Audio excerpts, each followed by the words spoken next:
It's great to be here with you on Earth Day, no less. And I'm excited to talk about PFAS and a report that we just released yesterday on PFAS in the built environment.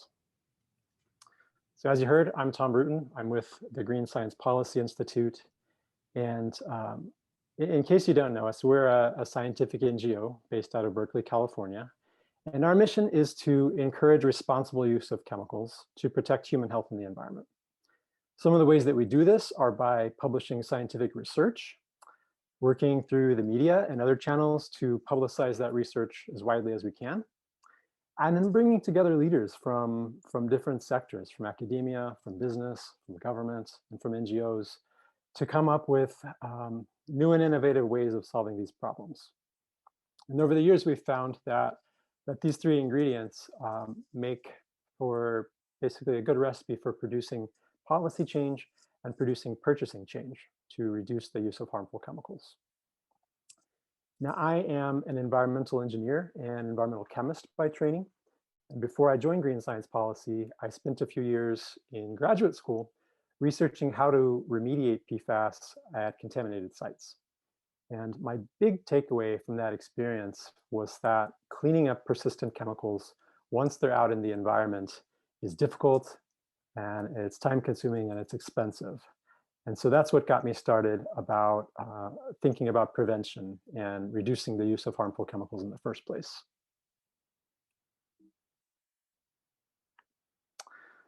You've probably heard before that there are tens of thousands of chemicals on the market, and most of them were there before there was regulation. They got grandfathered in. And one of the big ideas that our institute promotes is that evaluating the health and safety of all of those chemicals one at a time, which is how the system works, is just not workable. It's not, it takes too long, and it will not be protective of public health. And instead, we think that if we start to consider chemical classes or groups of similar chemicals with similar properties, then evaluating their health and safety becomes a lot more manageable.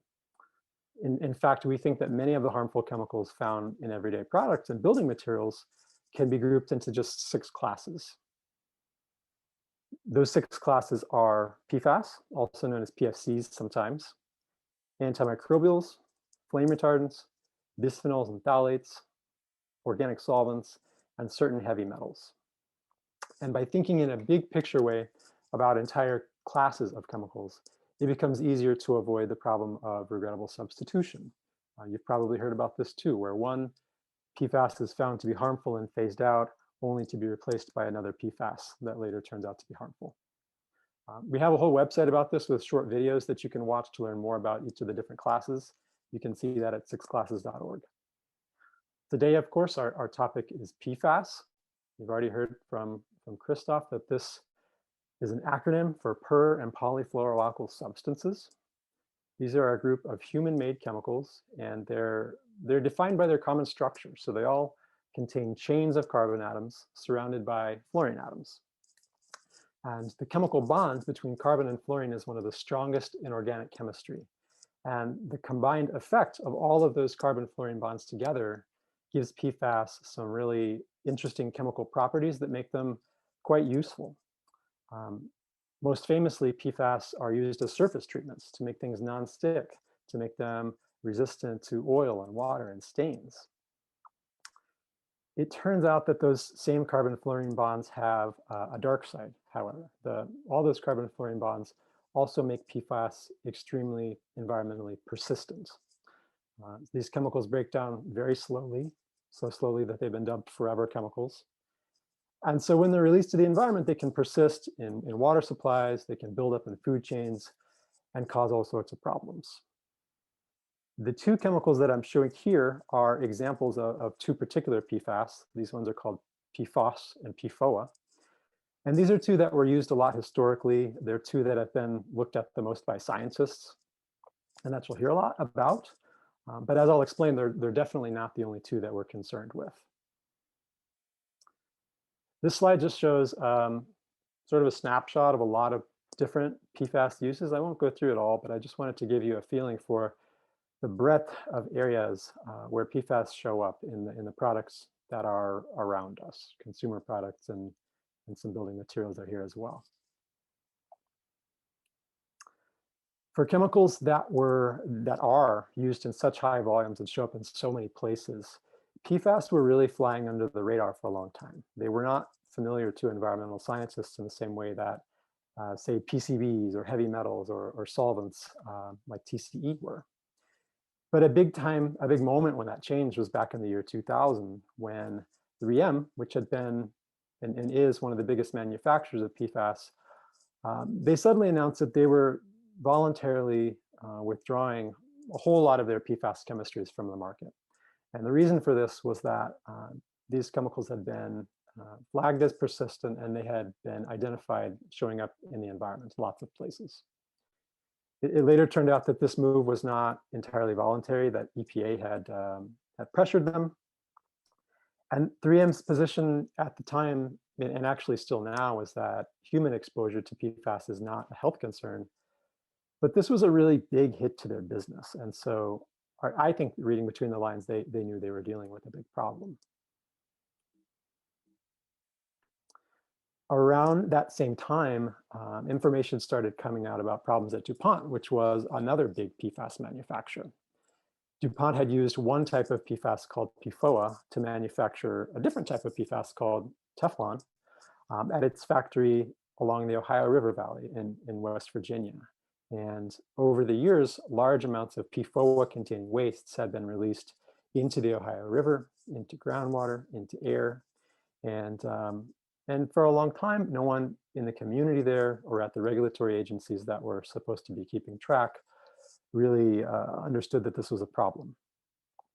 Eventually, a lawyer who was working on behalf of a farmer in the area whose cows had been poisoned by this waste discovered what was going on, put together the pieces, and figured out that the drinking water supplies of many communities in this area had been contaminated for years. This led to a class action lawsuit, which sparked a health study that measured PFOA in the blood of 70,000 residents of this area, and used that data to establish links between PFOA exposure and 6 different diseases. So this was a really important health study. And it also later led to some large financial settlements against DuPont. It's a very dramatic story, actually, so dramatic that that Mark Ruffalo made a movie about it a couple of years ago. The attorney who did this work, his name is Rob Balat. He's a hero. And if you haven't seen the movie Dark Waters, I recommend checking it out, definitely. It's a good way to get some background on how this issue of PFAS has emerged as such a large issue. PFAS has also emerged as a large issue in the scientific realm. So this chart is showing the number of scientific journal articles published about PFAS over the past few decades. And you can see that right around the year 2000, the number dramatically shot up. And you'll recall that that's when PFAS first started showing up in the news with 3M and DuPont. Another big factor that played into this was the new and better analytical methods that have come online. Instruments for measuring PFAS have become much cheaper, much more widely available, and that's made it easier for scientists to do research. And so because scientists can research these chemicals now, we've learned a lot about PFAS in the past 15 or 20 years. We've learned that they don't always stay put in products. They can migrate out of those products and lead to human exposure in some cases.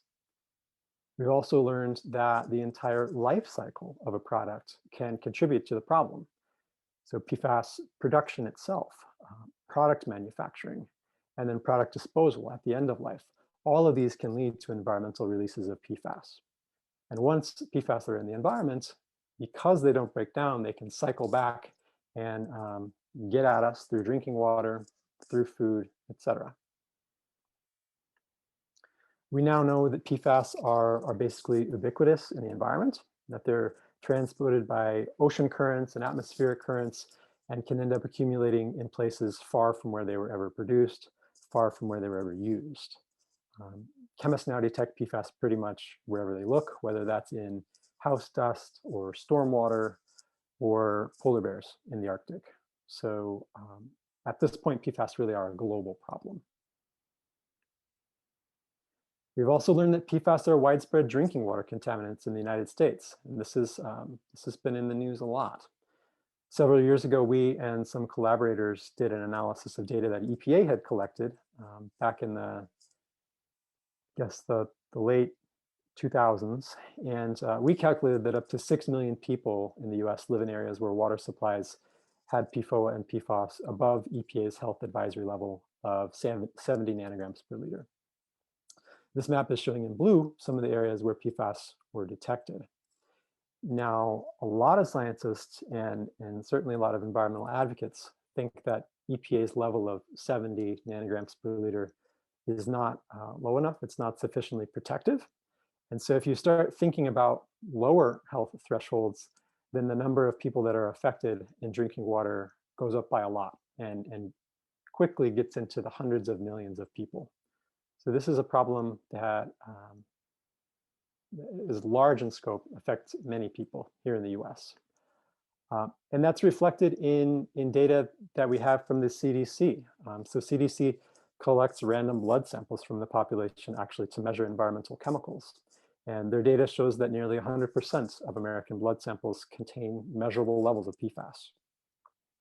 That's a concern, of course, because the two chemicals in this family that have been studied the most thoroughly, again, PFOA and PFAS, they've been linked to a number of serious health effects, including 2 types of cancer, elevated cholesterol, obesity, immune suppression, and endocrine disruption. In addition to learning about the breadth of different health effects that are linked to some of the PFAS, our understanding of the levels at which they can be toxic has gotten more sophisticated as well. So this figure is showing drinking water health guidelines for the chemical PFOA and how they've changed over time. 30 years ago, it was thought that the safe level of exposure through drinking water was in the thousands of parts per trillion. But as you look at this over time, it's come down a lot. If you fast forward to 2016, EPA published their level of 70 parts per trillion. And in the years since, a growing number of states have either proposed or actually adopted levels that are even lower than that, down in the single digits parts per trillion. These are extremely low levels, and they reflect the fact that this particular chemical can be highly toxic.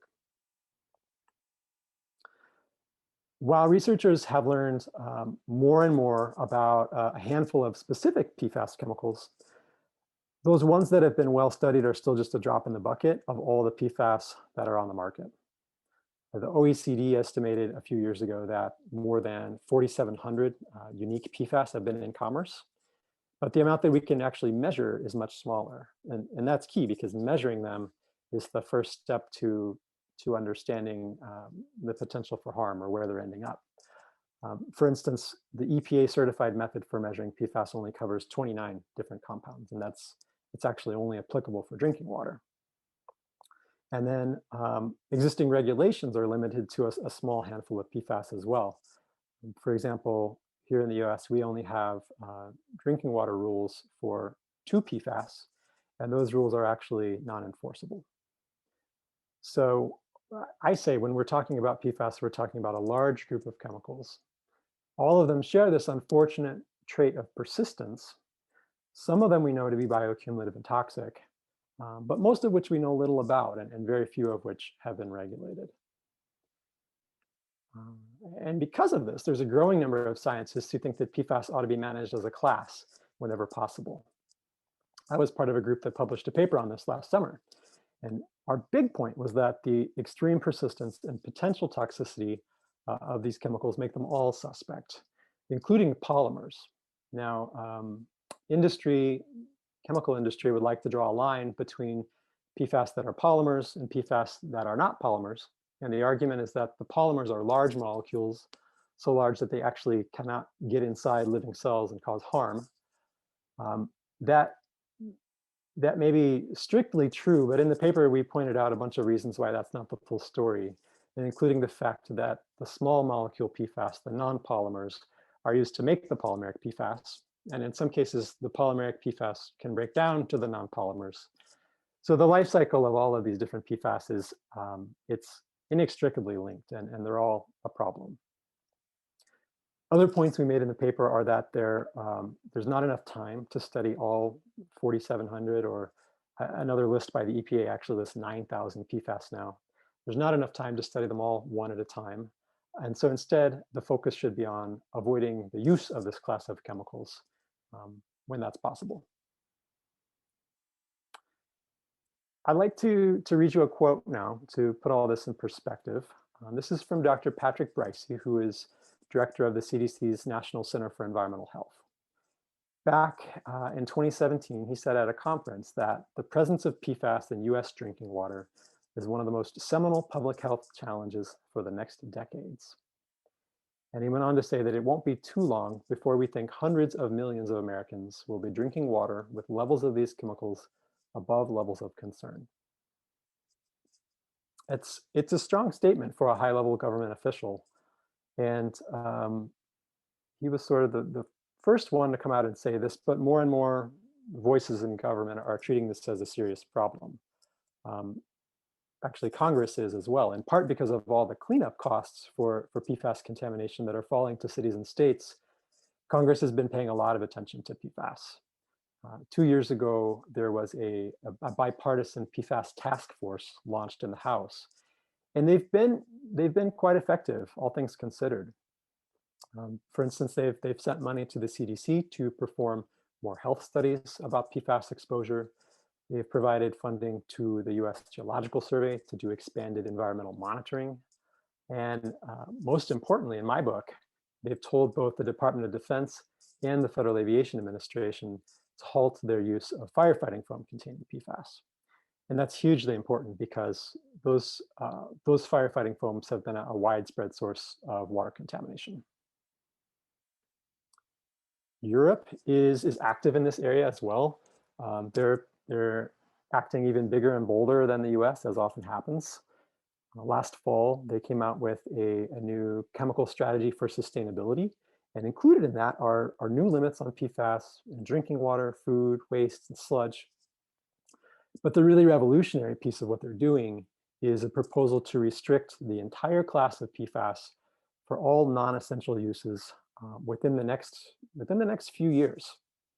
Now, there's a lot to unpack by what they mean by non-essential uses, and I think the devil is going to be in the details. We don't really know how it's going to work, but no matter how it plays out, I think this is it's a big, ambitious idea, and it's going to have an impact on how these chemicals are managed in the US as well. So that was a sort of a brief introduction overview of PFAS, and I hope I've made the point that these chemicals they're problematic, they're difficult to clean up, and that prevention is preferable, and that they should only be used when necessary. That said, let's move on and talk about PFAS uses in building materials. As I mentioned, yesterday we released a new report on this topic. It's called Building a Better World. And the reason we wrote this report was to bring together two powerful currents that we see out there in the world. One is this movement to identify and reduce unnecessary uses of PFAS. I talked about how that's happening in Europe. There's real momentum around this for certain product categories. Food packaging is a good one. So major restaurant chains, major retail brands have said that they're no longer going to purchase and sell food packaging that contains PFAS. And this is having big ripple effects through the global supply chain. And it's happening in some other product categories as well. The other current that's going on is all of the effort that's going on in the building industry to use healthier materials and to limit harmful chemicals in the built environment. There's a lot of awesome work going on. You all know this as architects. But so far as we see it, that hasn't necessarily extended to PFAS. And so our goal in writing this report was to inspire more stakeholders from within the building industry to get involved in this work of reducing unnecessary PFAS uses. And the way that we are trying to do that is by pointing out some of the product categories where PFAS are typically used. Our methodology in writing the report was pretty simple. We tried to gather as much information as we could from as many places as we could. And that included peer-reviewed studies, government and NGO reports, active patents, company websites and data sheets, and then transparency labels like health product declarations and declare labels. And we actually compiled an appendix of all the transparency labels that we could find that, that disclose the use of PFAS, and that's provided as an appendix to the report. It's pretty interesting how many products actually disclose PFAS. A few caveats about the report. First, we're not claiming that this is an exhaustive list. There are a lot of potential uses of PFAS in building products, and we may have missed some. Second, the market share of PFAS-containing products is usually unclear. There are a few product categories where we feel like we have a pretty good idea that PFAS are or were used quite frequently. But for other products, the picture is definitely more fuzzy. On alternatives, we did our best to identify possible alternatives to PFAS whenever we could, but we are not actually experts in all these different types of building materials, and so there are some important questions about alternatives that we didn't even try to answer.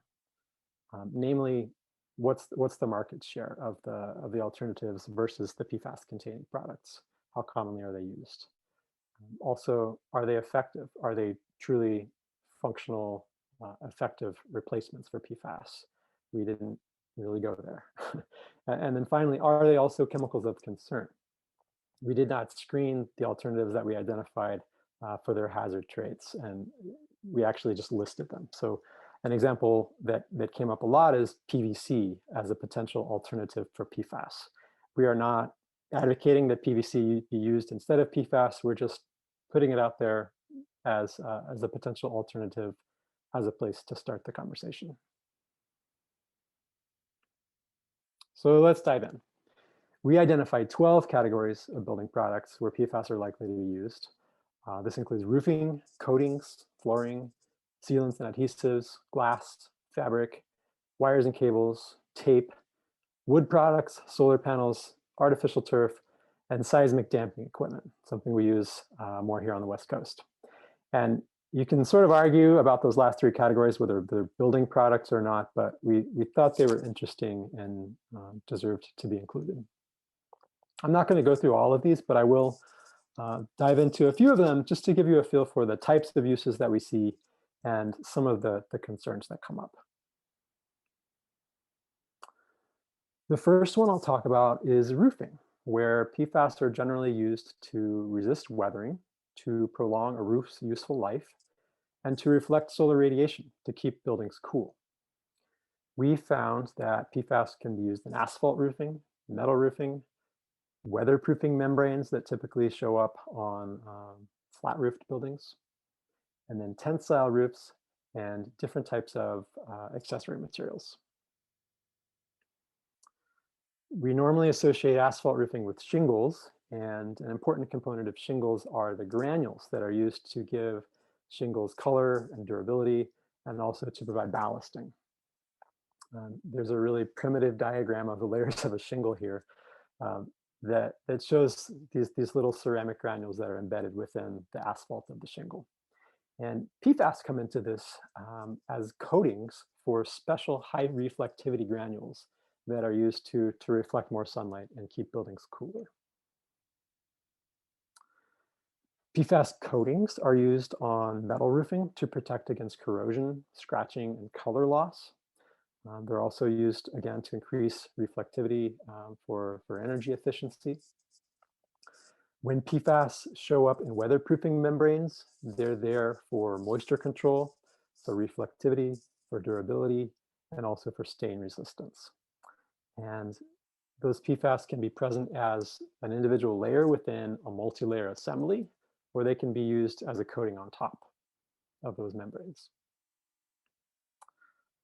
Tensile roofs can also be made of PFAS. These are flexible tent-like roofs that are often used at high-profile structures like the Denver airport is one that comes to mind, also the Minnesota Metrodome.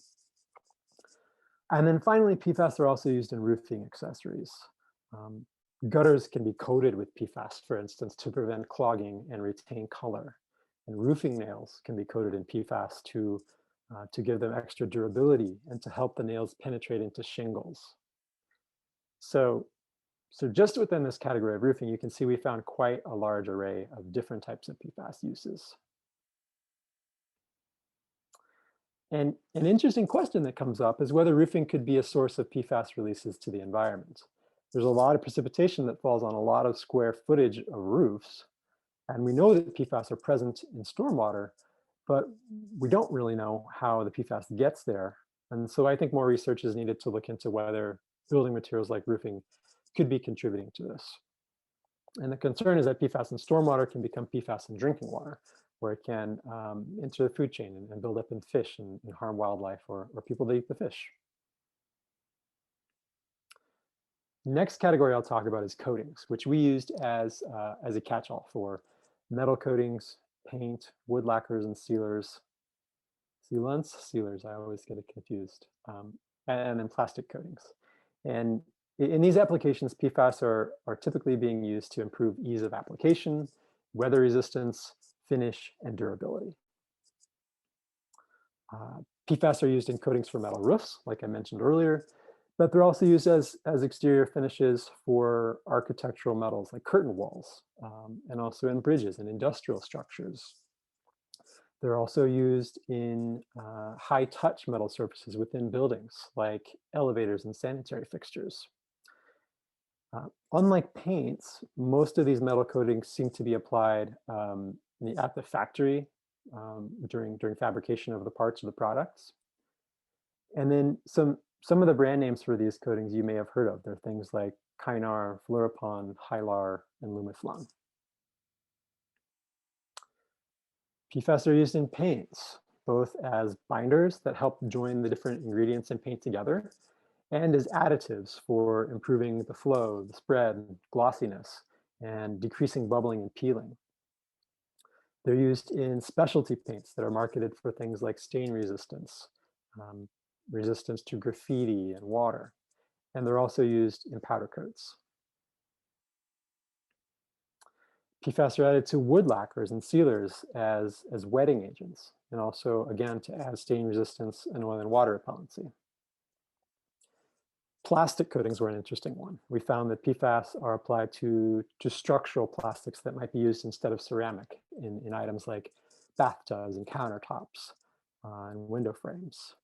PFAS can also be used to coat plastic items like whiteboards.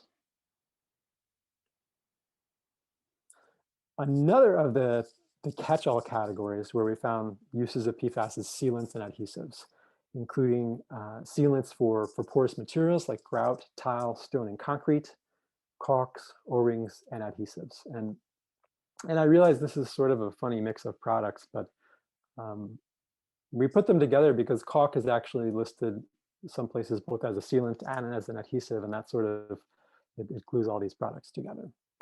I think the one that's most interesting are these the sealers. These are products that I wasn't even aware of, but they have a lot of applications. You as architects probably know this. They're used to increase oil, water, and stain resistance in things like stone countertops, kitchen and bathroom tile work, stone, tile, and concrete flooring, and then patios, staircases, foundations, parking garages. And when they're used outside in exterior surfaces, a lot of these products are marketed also as limiting the buildup of snow and ice. Spray-on versions of these products have been linked to respiratory problems in workers applying them.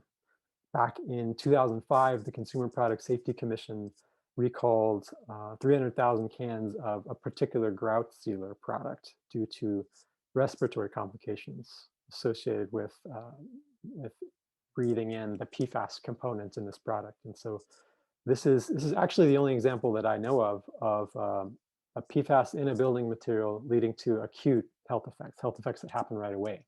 Most of the health effects that we think about due to PFAS exposure are chronic, that play out over a long time. And so this one is a concern for sure.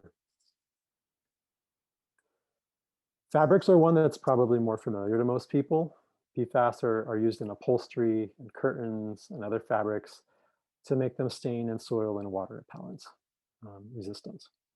PFAS can either be applied to the product itself during manufacturing, to the fiber, or as aftermarket treatments, things like Scotch Guard spray. This is a use where there's likely a direct link to increased PFAS exposure for building occupants, and so it's important. As I illustrate here, PFAS may migrate out of the fabric and end up in dust, which is a source of exposure for people, particularly little people and also our pets. And the reason that I say may is because it's difficult to design a study that actually shows PFAS leaving the upholstery of a couch and ending up in dust. But there are different types of studies that point at this from different directions. For instance, we know that if you take a PFAS-treated textile, put it in a washing machine, PFAS will come out in the wash water. We know that fabric finishes can abrade from upholstery during use. And there's also a really interesting study out of Harvard recently that they called a healthier materials intervention, where they compared PFAS levels in dust in conventional versus rehabbed academic buildings. So half of the buildings were just older buildings with older furnishings, but then the other half of the building they completely redid. They put in new carpets, new furniture, all without PFAS. And then they measured the levels of PFAS in the dust from both sets of buildings. And what they found was that this intervention really had a big impact on PFAS levels in the dust. So the rooms that had PFAS-free furniture and carpet, dust levels were 78% lower on average. So this is pretty strong evidence that interior furnishings are contributing to levels of PFAS in indoor environments. And that's why, thus the concern around PFAS in fabrics. The good news is that this is one of the categories where it's going to be relatively easier to avoid PFAS, I think. We've heard from some fabric companies, as well as from some institutions that do a lot of purchasing and maintenance of furniture, that the PFAS stain treatments don't really work as advertised, that there's, so to speak, a mismatch between the way that the stain repellency is supposed to work and the way that furniture is maintained in practice, making these stain treatments unnecessary in a lot of cases. And also, like I said, there are already manufacturers out there who are making PFAS-free upholstery, and that's what was used at Harvard in that study. And we have a list of those manufacturers on our website called pfascentral.org in case you're interested in looking. And so all that is just to say that I think this category may be low-hanging fruit for substitution away from PFAS.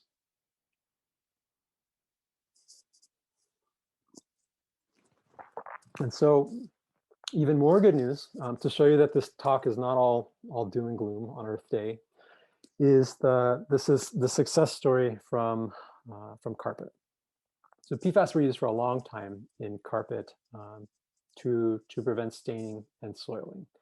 And carpet was actually thought to be a significant source of human exposure to PFAS, especially for kids who spent a lot of time on the floor. But over the past few years, there's been a big shift in the industry, with most manufacturers having either stopped using PFAS altogether or having dramatically reduced their usage. And this happened for a lot of different reasons. It happened because of demand from large purchasers who are the customers of carpet manufacturers. It happened because of the threat of looming regulation from our Department of Toxic Substances Control here in California. And also, I think potential liability from releasing PFAS-containing waste streams from carpet manufacturing facilities probably played a role. We at GSP played a small role in this by convening a couple of workshops with carpet manufacturers to talk about how some of these drivers might impact their industry. And so happily, now PFAS-free carpet is widely available, and big retailers like Home Depot and Lowe's have policies of not selling carpets that have been treated with PFAS. So change is possible, change is happening. That's all the product categories that I'm going to go through. It's sort of a mind-numbing list to think about how many places they're used. But as I start to wrap up, I want to touch again on this idea of life cycle impacts of PFAS use. Not all of those uses of PFASs in buildings are going to lead to increased exposure for the occupants of the buildings. They will, however, contribute to PFAS pollution over the life cycle of the product. Production of the PFAS chemicals themselves is a dirty process, and historically, PFAS manufacturing sites have been the biggest sources of PFAS releases to the environment in the world. Factories that buy PFAS and use it to manufacture another product have also been big sources of contamination. There's also the potential for pollution at the end of life of products.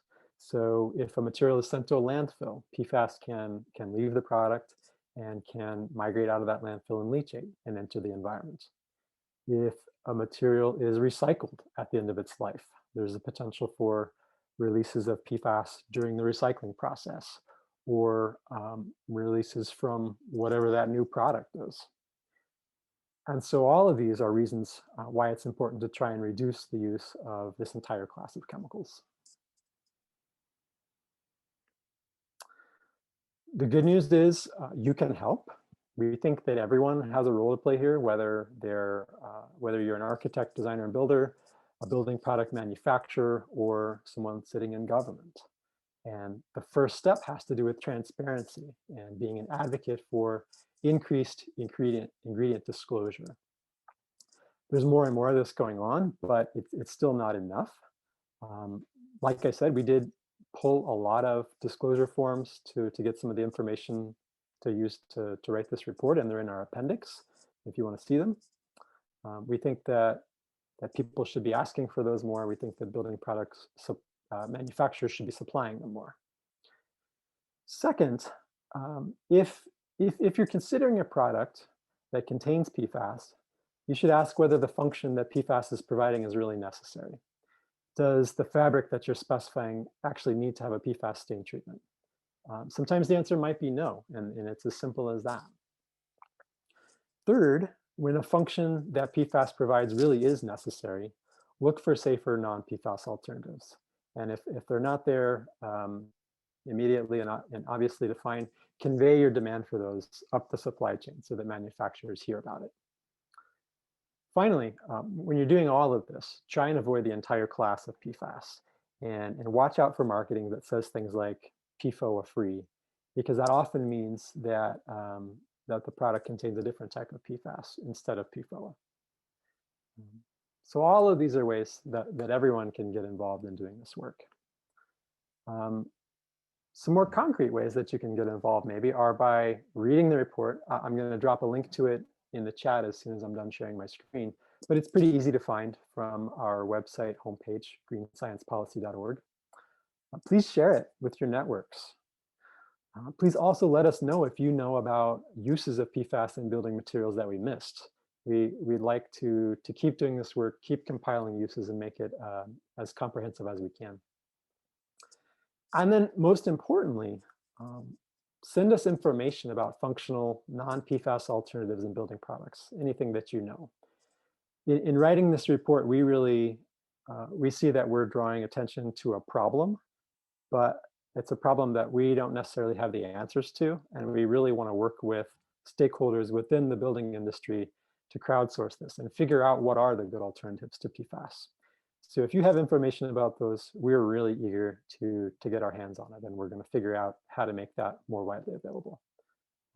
Please email me anything about that at tom@greensciencepolicy.org. If you want to learn more, we're doing a webinar on this report and PFAS in building materials with special guest Rob Balot, that attorney who uncovered the situation at the DuPont plant in West Virginia. You can sign up for that at our website, greensciencepolicy.org. You can also sign up for our monthly newsletter to hear more about PFAS and other chemicals of concern. And if you really want to do a deep dive on PFAS, go to pfascentral.org, which is a website where we curate the latest news, science, and policy around PFAS. And that's also where we keep our list of PFAS-free consumer products that you might find it interesting to peruse. With that, I'll wrap up. I want to say thank you to my co-authors on this report, Seth Fernandez and Carol Kwiatkowski, who were totally essential. Thank you for your attention, and I'm happy to take any questions now.